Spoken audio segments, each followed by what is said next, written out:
주님께서 여러분과 함께 또한 사제의 영과 함께 루카가 전한 거룩한 복음입니다. 주님 영광 받으소서.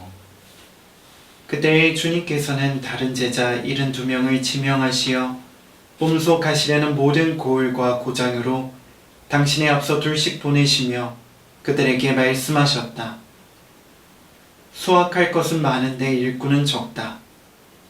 그러니 수확할 밭의 주인님께 일꾼들을 보내주십사고 청하여라. 가거라. 나는 이제 양들을 이리떼 가운데로 보내는 것처럼 너희를 보낸다. 돈주머니도 여행 보따리도 신발도 지니지 말고 길에서 아무에게도 인사하지 마라. 어떤 집에 들어가거든 먼저 이 집에 평화를 빕니다 하고 말하여라. 그 집에 평화를 받을 사람이 있으면 너희의 평화가 그 사람 위에 머무르고 그렇지 않으면 너희에게 되돌아올 것이다. 같은 집에 머무르면서 주는 것을 먹고 마셔라. 일꾼이 품삯을 받는 것은 당연하다. 이 집 저 집으로 옮겨 다니지 마라. 어떤 고을에 들어가든지 너희를 받아들이면 차려주는 음식을 먹어라.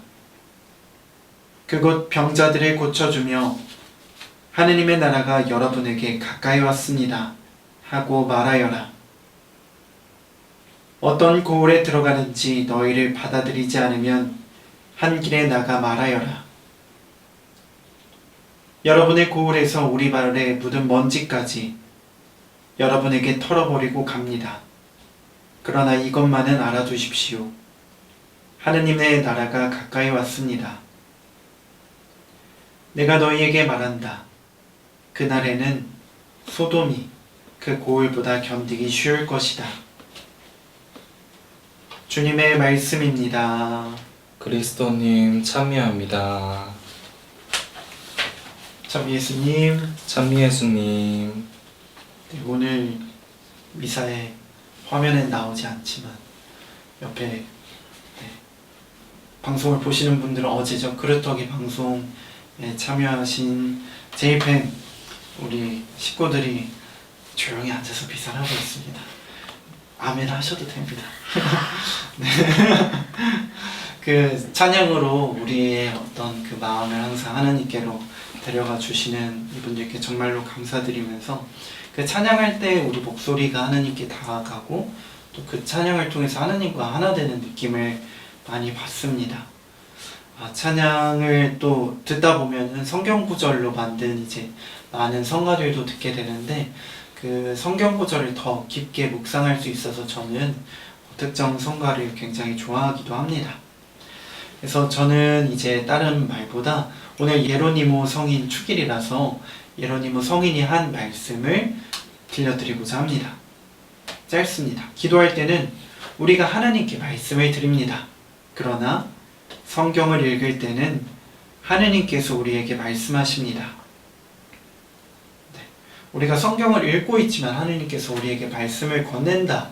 이런 차원으로 우리가 쉽게 생각해 볼 수는 없지만 분명 우리가 성경을 읽을 때 혹은 우리가 찬양을 들을 때 하나님께서 우리에게 말씀을 건네고 계시다는 것을 마음속에 꼭 새기면 좋겠습니다. 오늘 이러한 차원에서 오늘 복음을 읽으면서 어떻게 하나님께서 나에게 말을 건네는지 한 번쯤 생각해 보시면 좋겠습니다. 주님이 하시는 말씀은 공기와도 같습니다. 없으면 안 되지만 막상 느끼려면 잘 느껴지진 않습니다. 그러나 분명 내 곁에 늘 함께 있다는 것은 우리가 마음으로 느낄 수 있습니다. 천천히 숨을 들이쉬고 내쉬는 과정에서부터 그분을 느끼고자 노력해보면 좋겠습니다.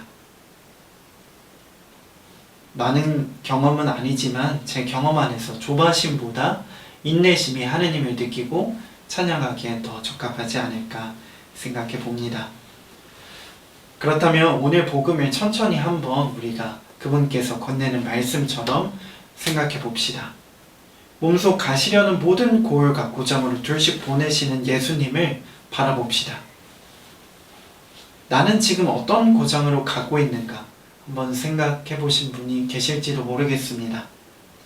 혹은 제자들이 길을 가는 것을 바라보는 행인으로 오늘 복음을 참여하고 있을지도 모릅니다.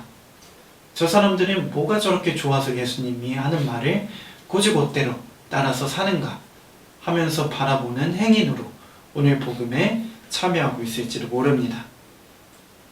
성경을 읽을 때 떠오르는 많은 것들이 하나님께서 우리에게 건네시는 말씀임을 잊지 않았으면 좋겠어서 제가 두 가지의 경우를 말씀드린 겁니다. 누군가는 제자들처럼 길을 떠나는 사람으로, 누군가는 길을 떠나는 제자를 바라보는 행인으로 오늘 복음을 만날지도 모르겠습니다. 저는 왠지 모르겠지만 길을 걷는 제자의 모습으로 오늘 복음 속으로 들어가고 있었습니다. 설레면서도 기쁘고 걱정이 많았던 새신부 때, 물론 지금도 새신부라고 볼 수 있겠죠. 1년이나 2년이나 별 차이는 없으니까요. 그러니까 길을 걸어가는 정말 젊은 사제의 모습으로 길을 걸어가는 제가 오늘 복음 속에 함께하고 있다는 것을 느꼈습니다. 평화를 나누고 행복해하던, 그리고 또 마음대로 되지 않아서 속상해하던 저의 어떤 지난 날들이 짧게나마 스쳐 지나갔습니다. 다시 한번 또 그 길을 천천히 바라보니 예수님께서 제 뒤를 천천히 바라보면서 따라오시는 모습도 보였습니다. 제자들을 각자의 길을 따라서 보냈지만 예수님께서는 자신만의 방식으로 제자들과 함께 걷고 계셨습니다. 그분이 저에게도 다시 말씀을 건네십니다. 이제는 어떻게 길을 갈 겁니까? 걱정보다는 희망으로 길을 다시 걸어갈 수 있겠니? 별거 없는 복음이고 익숙한 복음이지만 그분께서 나에게 말을 건넨다, 이런 차원으로 복음을 바라보면 내가 복음 속의 주인공으로 참여하는 과정을 겪게 됩니다. 새 신부의 모습으로, 얼마 안 된 신부의 파릇파릇한 모습으로 길을 걸어가는 저와 동행해 주시는 예수님을 저는 오늘 복음을 통해서 느낄 수 있었습니다. 분명 오늘 함께하는 여러분들도 각자의 모습 안에서, 각자의 경험 안에서, 각자의 삶의 그런 기억들 안에서 오늘 복음이 다르게 느껴질 겁니다. 분명 예수님께서 지금 이 순간에도 여러분에게 그리고 저에게 말을 건네심을 잊지 않으면서 복음을 다시 천천히 바라보시면 좋겠습니다. 복음은 끊임없이 저희에게 묻고 또 우리를 변화시켜 줍니다. 그분을 기억하면서 매일 말씀과 함께할 때 우리는 주님이 얼마나 좋으신 분인지 깨닫고 늘 기쁘게 살아갈 수 있을 것입니다.